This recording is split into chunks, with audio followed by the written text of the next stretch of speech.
Can you guys see? Okay. I'm not sure. So it's not in PowerPoint. That's why I'm confused. But it's okay. Just leave it at that.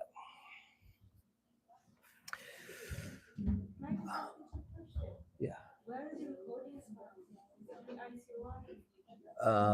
No, the recordings are found on Abul Khair's YouTube channel, which is called Straightway Foundation, and it's also on my channel as well, Mustafa Umar, on YouTube. Okay. All right. Assalamu alaikum wa rahmatullah. Bismillah ar-Rahman ar-Rahim. Alhamdulillah. Wassalatu wassalamu ala Rasulillah wa ba'd. So we're continuing on the story of Prophet Musa. So Allah told Musa to fast for 30 days. And of course, this is an honor for him. So there must be some reason why Allah told him to fast, because he wants something to happen. So then he told Prophet Musa, you're going to go to Mount Sinai. And Mount Sinai is a little bit away from where they were. And he's saying, Allah is going to speak with you directly. And Allah told him, I want to give you some laws for your people to follow. So their situation right now is the children of Israel, the Israelites, they're free now. This is the first time they've been free from slavery in a long time. They've been living for decades in Egypt as slaves. Now that they're free, they're able to form their own society. When they can make their own society, they can have their own laws. Because any society, every community, they need some rules to live by. It helps you function and helps you know what to do. And what are the best and the most fair laws? They're going to be the ones that are set by Allah, because Allah knows exactly what is best for His creation. So anyone who's going to want to follow any law, whatever Allah tells, this is the guidance that you need, it's going to be the best for you. So Musa is going to follow what Allah is telling him. He's going to go to Mount Sinai. And he knew that there are still some people among the Israelites, among the Bani Israel, that they had some doubts about him being a messenger. Even though outwardly they're saying that, we believe, we're Muslims, we believe in Musa as our prophet, we believe in the previous prophets, we believe only in Allah, some people still had doubts in their heart. So Musa said, I'm going to select some of you guys to come with me to Mount Sinai, so you can see that you can be a witness and come back to the people and you'll say, hey, whatever happens there, you can be witnesses that this is what happened with Musa. So maybe that'll convince some other people. So he left. And before he left, what did Musa do? He went to his brother Harun and he said, I'm going to Mount Sinai and I'm going to be fasting for 30 days. And when I'm gone, you need to take charge. You're going to be the leader after me while I'm gone temporarily, because everybody needs a leader.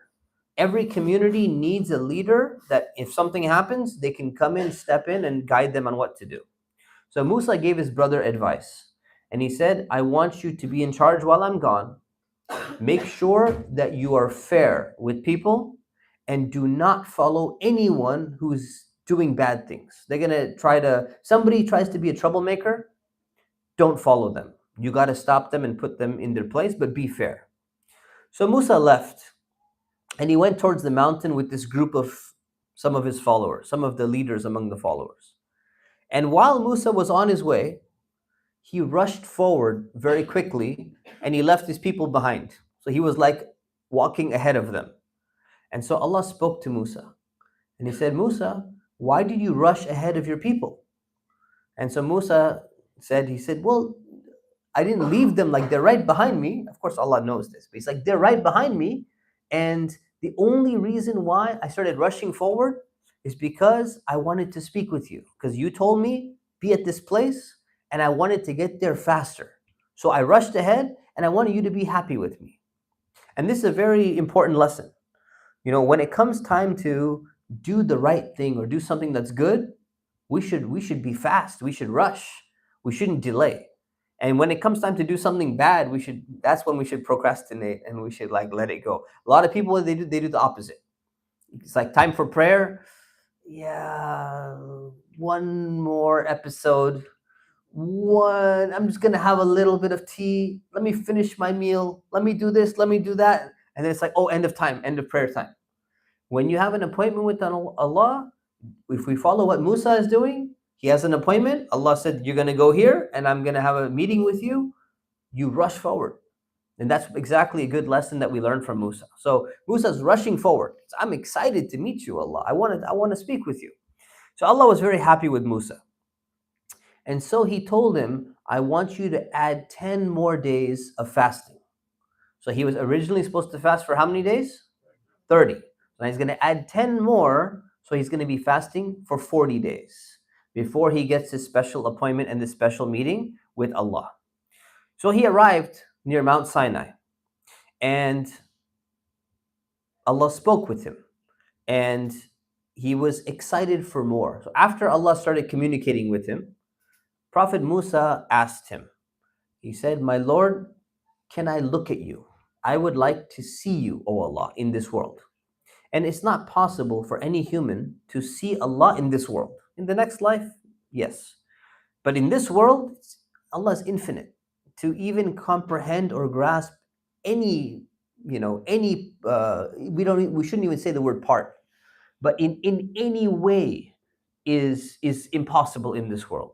So Allah responded. And because Prophet Musa knows that Prophet Ibrahim asked for a miracle too from Allah. Remember, he asked Allah, I want you to show me how do you cause something that's dead come back to life. So he said, if Ibrahim could ask that, maybe I can ask this. So he asked this question. He said, oh Allah, I want to be able to see you. Is that possible? Will I be able to?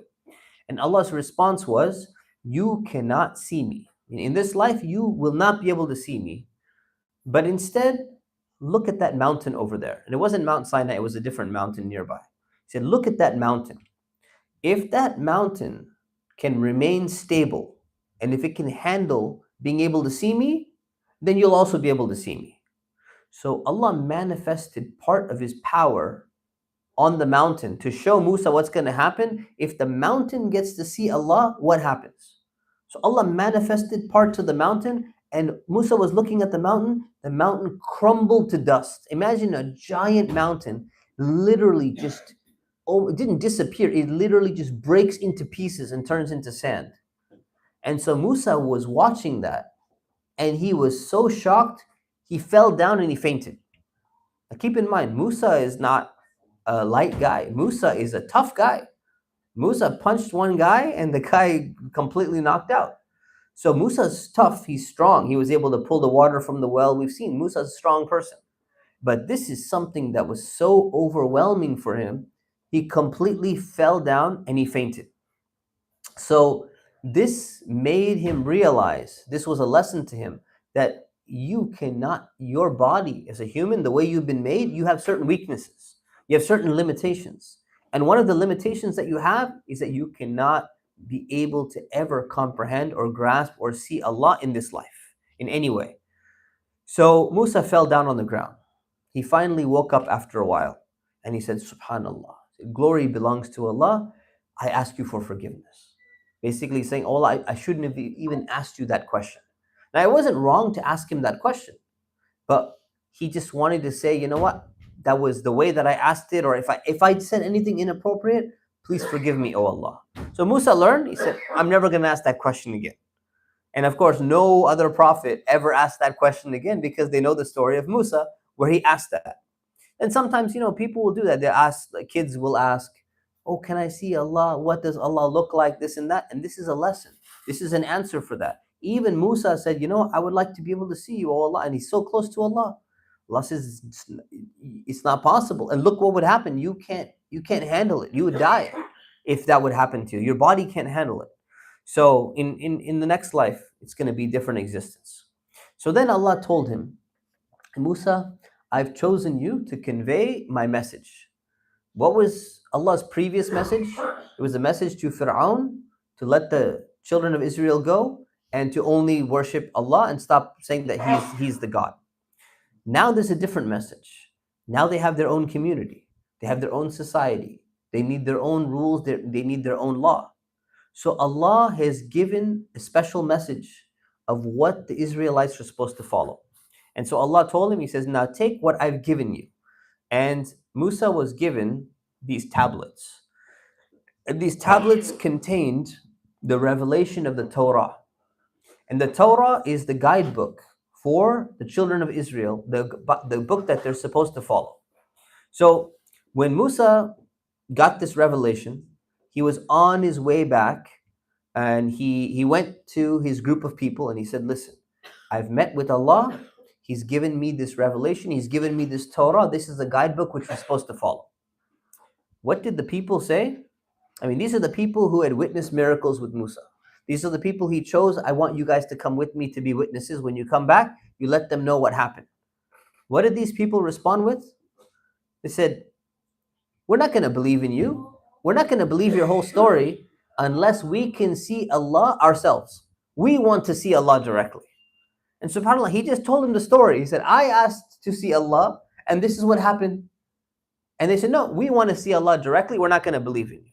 So Allah was very angry with them, because this group of people that went with him to Mount Sinai, they're being very stubborn. So what did Allah do? Allah wanted to punish them. So He sent a thunderbolt to strike them, and it struck them, and they all fell down and died. And so now Musa got worried. He said, what is going to happen? I brought these people as witnesses.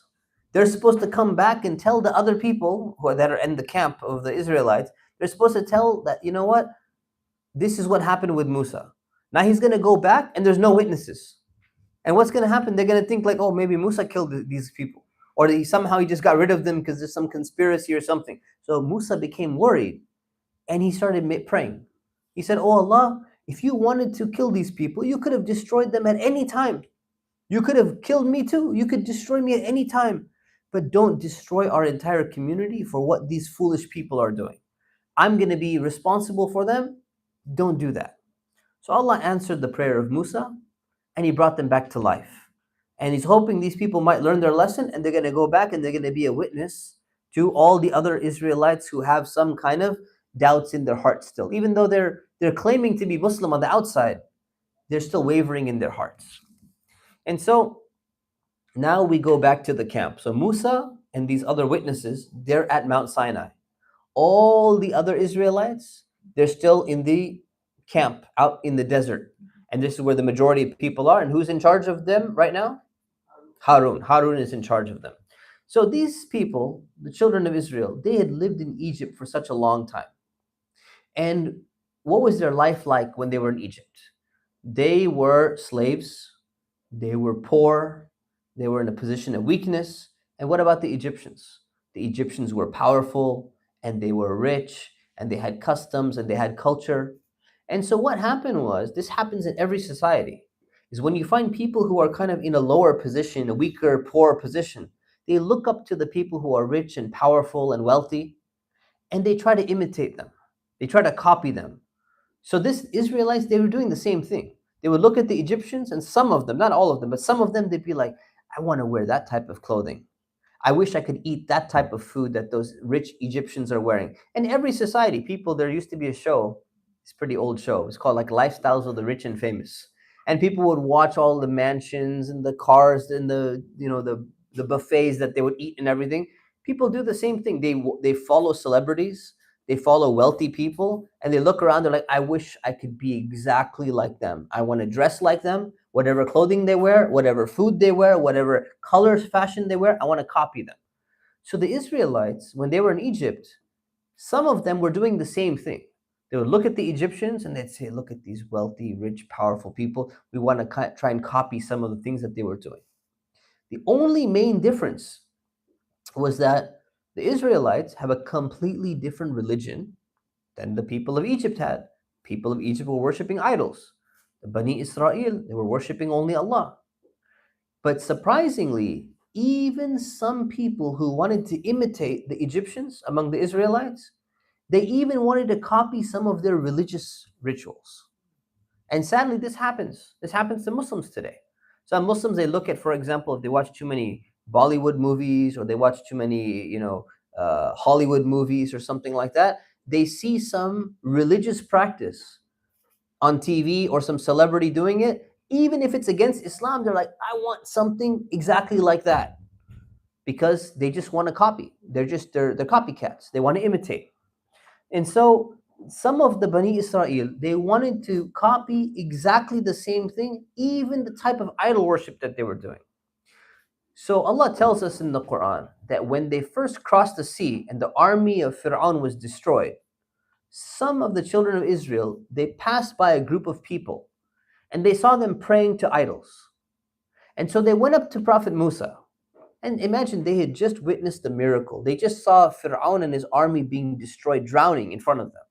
Right after that, not long after, they went up to Musa and they said, can we get a God just like those people have? We want to worship, we want an idol too, just like those people. And Musa is like furious. He said, what is wrong with you people? Are you people like foolish? How can I want another God for you besides Allah? Allah has given you so many blessings and you have the audacity, to come to me and ask me to make an idol for you? So you people are crazy. So he was very upset. And so now that was when Musa was with them. Where's Musa now? Musa's gone. Musa is at Mount Sinai and only Harun is there with the people. So now that Musa's gone, this opens an opportunity for some of these copycats to try to get what they want. So there was a man by the name of Samiri. He was called Samiri. And he went around, he came up with an idea. He said, we're going to make an idol for the people. So he went around to some of the Israelites and he started gathering jewelry. He said, I need everybody's jewelry and gold. And I need some of this. I'm going to make an amazing idol for us. And people gave, yeah, here's my necklace and here's my ring. And they started handing it to him.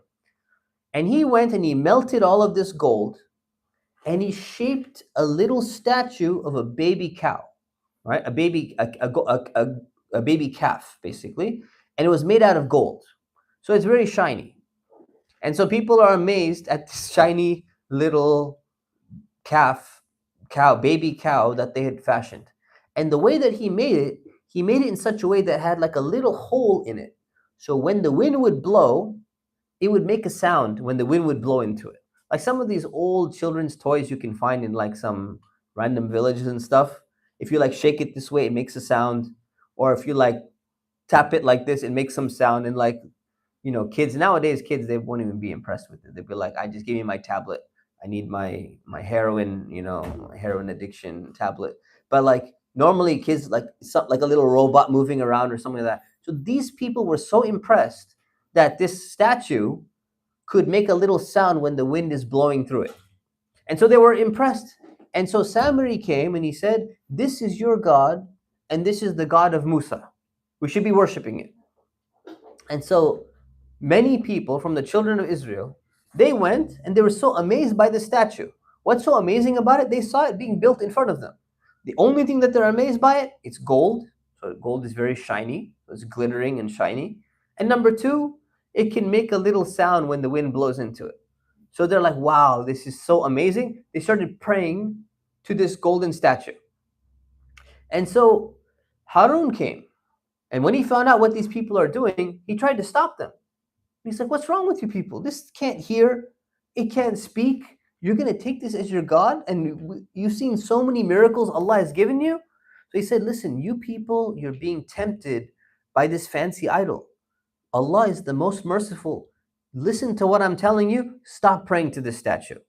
The people said, no, we're never going to stop until Musa comes back and he tells us to stop, we're not going to stop. So basically, they're challenging him. Like, you're telling us you're not our real leader. You're just a temporary leader. Musa's the real leader. You're just a substitute for him. So now they're challenging the authority of Harun because they don't like him, because they don't like what he's saying. So Harun can't do anything about it. He tries his best.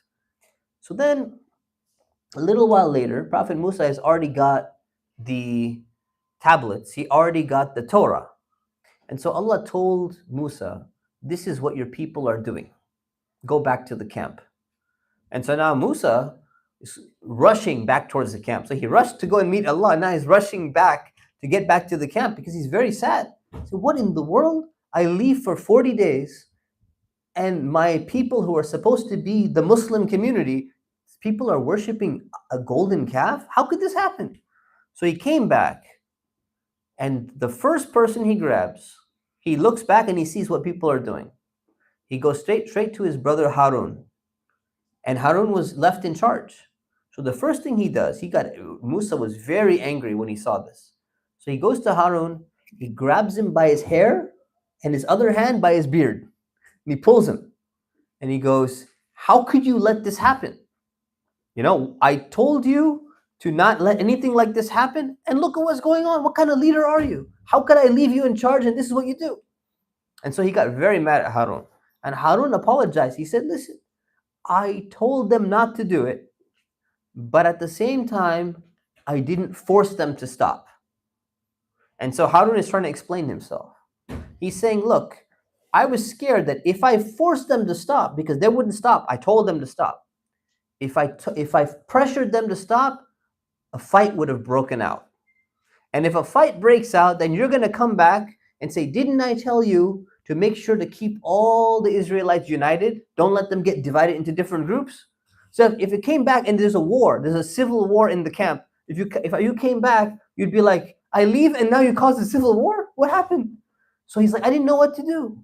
So he's like, I know this is wrong, but I tried my best and I tried to tell them to stop. They almost killed me. So my life was in danger. There's nothing I could do about it. So Musa calmed down. Musa accepted Harun's excuse. He said, okay, what you're saying makes sense. You have a good excuse. You're not the cause of the problem, because it's very difficult to know what to do. Do you fight with these people if they're doing something like this? Or where do you draw the line? You have to set a boundary, and it's not easy to know as a leader where to set that boundary. So then Musa prayed to Allah, and he said, my Lord, forgive me and forgive my brother, and have mercy on us. You are the merciful. So Musa is making dua, asking Allah for forgiveness. Why is he asking Allah to forgive them? Did Harun do anything wrong? No. Did Musa worship the golden calf? No. So why are they asking Allah for forgiveness? Because they're in a position of leadership. Both of them were in a position of leadership. And they're putting it on themselves and saying, maybe there could have been something that we could have done to prevent this from happening. And that's what some leaders do. Like good leaders will take the responsibility on themselves, even if they're not going to blame themselves, but they say, maybe there's something I could have done to prevent this from happening. But then they're not just going to sit there. Musa now goes and addresses the root cause of the problem. So he goes to this guy, Samiri, and he says, how could you do something like this? Well, Samiri also made up an excuse, but this is like a fake excuse. Like Harun had a real apology and a good excuse. Samiri comes up with a fake excuse and a fake apology. And he goes, I was really tempted to make an idol and I just couldn't control myself. I couldn't stop myself. I just had to do it. That's not a good excuse. So Musa said, okay, you're going to be punished because you caused so many people to be misled by this. You are banished from here. You're going to be exiled. Nobody is allowed to come near you. So no one's allowed to meet with this guy. Nobody's allowed to talk to him because this guy misguided so many hundreds of people were following him in worshiping this golden calf. So then Musa goes, he says, we need to get rid of this idol. So he takes the calf and he burns it again and he melts it, or basically he didn't melt it again, but he burned it to show that this thing has no power at all. And then he threw it into the sea. So that's a lot of gold being thrown into the sea. And so that's a punishment to do two things. Number one, to show people this idol has no power at all. And number two, all those people who were giving their jewelry and their gold to help make this idol, no, you don't get any of it back. It's all gone. You lose all of it for doing that because that was foolish of you. And so the children of Israel realized and said, this is, their idol has no power, nothing like that. So Musa told them, he says, my people, you have wronged yourselves by worshiping this golden calf. So you need to ask Allah to forgive you, and the people who were guilty, they're going to be executed. The main people who are responsible for helping do all of this, they're going to be executed. Now, not everyone worshipped the golden calf, but a few of them did. But the other ones didn't stop them. Some of them even donated the jewelry, they may not have prayed. So, but why did they help support it? So the punishment of the people who did it was death, execution. And the punishment of the other people is that they have to go and execute their own friends and family members who were doing something like this. Now, why such a harsh punishment? This is not a normal punishment for other people who are worshiping idols. This was an exceptional punishment for this group of people. Why? Because these are the people who got so many miracles, so many blessings from Allah, and they kept rejecting them. They complained about the food, and they complained about the water, and they complained about the weather, and then they started having doubts. So this is an exceptional punishment that only came to these people and not to the others. All right? And then we'll stop here and we'll continue the rest next week, inshallah. Are there any questions?